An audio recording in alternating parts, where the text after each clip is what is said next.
слоган нашего института – это искусство доверия и диалога.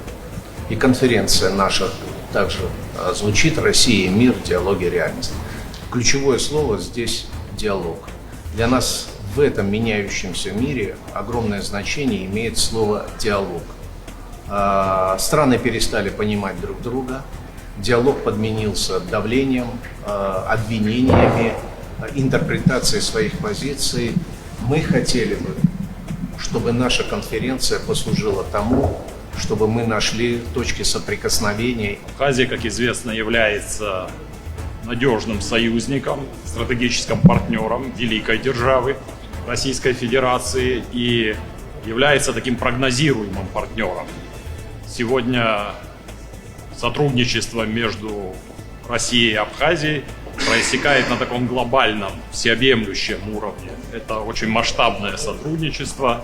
При помощи России не только нивелированы военно-политические риски в Абхазии, и в целом это служит оздоровлению общей архитектуры безопасности региона Южного Кавказа и Восточного Черноморья, но, кроме того, создаются условия для устойчивого социально-экономического развития Абхазии. Ako Srbija slučajno postane članica Evropske unije, Zapad će odneti posljednju pobjedu nad Srbijom. Mi smatramo da treba da, naravno, sarađujemo sa Evropskom unijom, ali da nikako ne samo da postanemo članice. U tom smislu, kao što smo vojno neutralna zemlja, treba da na neki način da ostanemo i politički neutralni prema Evropskoj uniji. Эти диалоги очень важны, особенно в современном мире.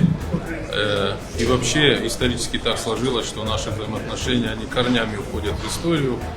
И мы понимаем друг друга, говорим на одном языке, мыслим идентично, и вектор Республики Южная Осетия направлен в сторону России. И политически, и экономически, и военно, и социально. Поэтому мы долгие годы видели и чувствуем это отношение к себе. И, конечно, эта площадка лишний раз подтверждает, что наше взаимодействие, наши диалоги, наши обсуждения как никогда сейчас особенно нужны в этом глобально изменяющемся мире, где геополитическая ситуация меняется ежедневно. Поэтому это очень важно, когда мы встречаемся, обсуждаем и разговариваем. И главное, понимаем друг друга. То, что сегодня здесь обсуждается, это как раз-таки объективно, это как раз-таки про наши отношения на земле, про отношения обществ, народов. Я снова хочу повториться, что элита – это элиты, политическая конъюнктура – это политическая конъюнктура. Но армяно-российские отношения не начинались и не закончатся, исходя из политических каких-то вопросов и каких-то конъюнктур.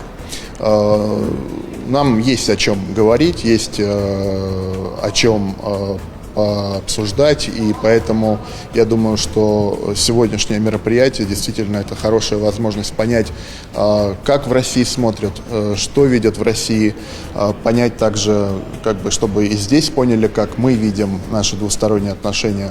Поэтому это действительно практическое мероприятие. То есть, с одной стороны, это научный подход, научно-образовательный подход к вопросам, но с другой стороны это прикладные вопросы, которые мы обсуждаем и которые могут получить, безусловно, дальнейшее развитие не просто на бумаге, в виде резолюции, а именно в практической плоскости. Диалоги, конечно, на сегодняшний день именно диалоги. Прежде всего идут с глобальным югом, как мы это говорим. Вот сейчас, кстати, знаковый, важнейший визит Китай, куда поехала мощнейшая наша делегация. Это уже не просто диалог, это уже полноценное сотрудничество во всех сферах, межгосударственных, экономических, каких угодно, стратегических также.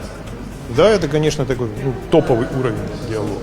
Бросается в глаза обширная география. Помимо все-таки тех, кто здесь конкретно присутствует, еще многие подключены онлайн. Плюс до этого была предварительная, очень серьезная проведена была работа. Я уверен, что и по итогам будут изданы сборники, с которыми смогут люди ознакомиться во всем мире. То есть география будет еще больше расширена. Диалог в новой реальности существенно отличается по своему качеству. Политика стала более эмоциональной. все чаще история становится аргументом объяснения нынешней ситуации, возвращаются к историческим травмам, коллективным травмам, и часто они управляют внешнеполитическими решениями.